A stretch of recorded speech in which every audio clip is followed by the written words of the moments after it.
everyone, and welcome to today's video. And in today's video, I will be talking to you about my 10 all-time favorite books, at least the ones that I've read up until this point. I've selected 10 books from my bookcases that have meant something to me in the course of my life, be it childhood, be it as a teenager, whenever. So let's just get started because there's quite a bit of to talk about, and yeah, let's just dig in.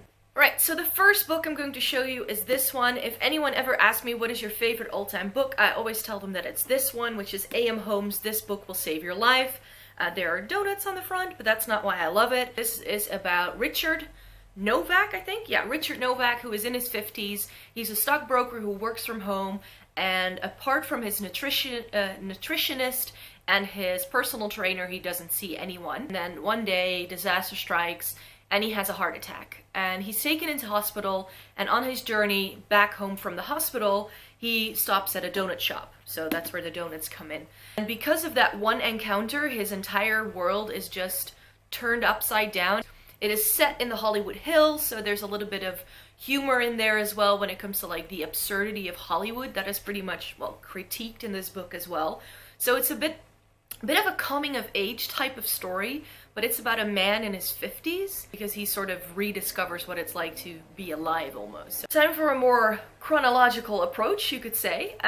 The book that I'm holding up right now is a Dutch book, and I used to read this all the time when I was a kid. This is Het Griezelhandboek, the horror manual, by Paul van Loon, and when I was a kid, Paul van Loon was my favorite author. But what it is a non-fiction book that actually is about all these characters, like tropes and themes in horror and gothic fiction. So there's stuff about vampires and werewolves and dragons, like monsters, mythical monsters, zombies, mummies, witches, all that kind of stuff. It's not a very big book, but I do remember thoroughly enjoying this when I was 8-9 years old, and I still have it because of that reason. Now that book that I just showed you will be the only Dutch book in the entire stack. Even though I'm Dutch, I barely ever read in Dutch, and the reason for that is this. This is Harry Potter and the Goblet of Fire. I could have featured the entire Harry Potter series in this video because this is pretty much what got me set on reading English. I think Goblet of Fire has to be my favorite one, together with Order of the Phoenix, because they're like at that transition point where He Who Must Not Be Named is really coming into play. I just really like the setting of this one with the championship and all that. So yeah, Harry Potter is what got me reading English, and there was no way back after that. Same time as I was reading Harry Potter in my own time, we had to read The Great Gatsby by F. Scott Fitzgerald for my high school English class. This was my first taste of reading literature, really. And if you don't know what it's about Gatsby, who is like living in this giant mansion. He's super rich, gets away with almost everything, it seems, and he throws these lavish parties, and it's sort of like the embodiment of the Roaring Twenties and how crazy that time period was, captured in a not so very big book. So if you're interested in reading a little bit more about that period, then this is definitely a good one. When I went to college, I took a lot of different literature courses, and I could have featured so many different books in this video if I wanted to, but one book that really sort of captured my interest when I had to read it for my classes in college was this one, which is Flannery O'Connor's Wise Blood. And this is I had to read this for a gothic fiction course, and though this isn't gothic in the classic sense with vampires and like mysterious things, the setting of this is definitely very dark and bleak and eerie. It's a tad crazy. It's like, who's sane, who isn't, which is a theme that you find in a lot of gothic novels. And again, I don't know exactly what I like about this, I just know I like it. Another book that really had an impact on me that I had to read for one of my literature courses in college was Willa Cather's The Song of the Lark. And Willa Cather's Song of the Lark features sort of a town called Moonstone, Arizona, which is sort of like the last sort of frontier type of town. And it features a girl called Thea Kronberg, who's from Swedish descent, and she grows up in this town in Moonstone, and it's sort of her story of how the town influences her as a little girl to when she grows up and becomes a famous opera singer in New York City. And I really, really was impressed by the writing of this and how it sort of explores how the town you grow up in and the people you know shape what you can be in life, and I just really enjoy that sort of premise in a story, and I really thought this was a very good book for that reason. A classic book that I think a lot of people like, or maybe not, because I know this is featured on many different reading lists. This is Salinger's The Catcher in the Rye. I picked this up once I was out of uni, and I have to say that I absolutely adore this book. Again, this is one of those books I reread quite often.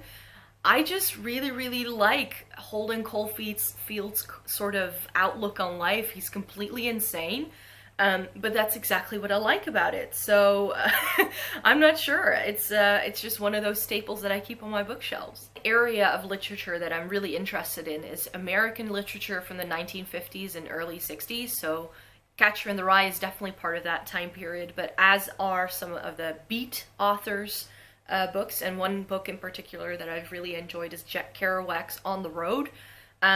Again, this is a pretty crazy book in the sense of some of the things that are happening, and the fact that this is based on real life experiences because all these trips actually happened, and it's all like their friends and he just gave them different nicknames. I think this is an absolute fun read. It's not the quickest, I do have to say, because of the language that's sometimes employed in here, but I do really think this is a great read if you're into like exploring 1950s America. If you've read any of the books that I just showed you, then you will know that many of the main characters aren't the most likable of characters per se, and I'm just one of these people who doesn't need a character to be liked in order to enjoy a book. In fact, I like my characters to be quite flawed, and sometimes even downright annoying, and one character that is definitely downright annoying is John Self, the main character in Martin Amis's Money. This book is set in the 1980s yuppie culture. John Self is, he's into media, marketing, that sort of thing, and he has money to burn.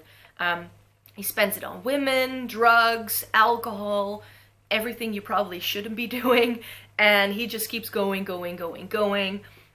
without really grasping what's really going on around him. So the question in the end is, what do you do when the money suddenly runs out? And then on to my last book, book number 10, and that is Marie Phillips' Gods Behaving Badly. Now, this is a bit of an odd one out in this stack right here, because this is a book that, if it's still on sale, I think it is, you will be able to find this on the chick lit shelf. But I'm of the opinion that this isn't necessarily chick lit. I am someone who does not really enjoy chick lit. What this is pretty much about is the Greek gods are still around us. If you've read Percy Jackson, it does have that sort of premise. The gods are still here, they're still alive. In this book, however, they live in a house in North London, and it's told from the perspective of Artemis, and they need a cleaning lady. And so they hire Alice, who is a human girl, to clean their house. But this book is simply hilarious because it really explores of what has become of the gods, more so than in the Percy Jackson books, where the gods are sort of like separate from it all. But this really dives into, you know, how are these gods surviving now that nobody really believes in them anymore. And if you don't know your Greek mythology, then I'm pretty sure this will read as a standard chick lit. But if you know your Greek mythology a little bit, there are so many little just nods and little like winks in that direction, like, hey, this is what, you know, this used to be in Greek mythology. So if you know a little bit about that, then this is definitely a very enjoyable read. Right, so that's it. Those are my 10 all-time favorite books for various reasons. And yeah, I really hope you enjoyed this video. Please give it a thumbs up if you did. And check out my blog, www.floatingindreams.com, where I post new content on a daily basis. And for now, I hope to see you in the next one. Bye!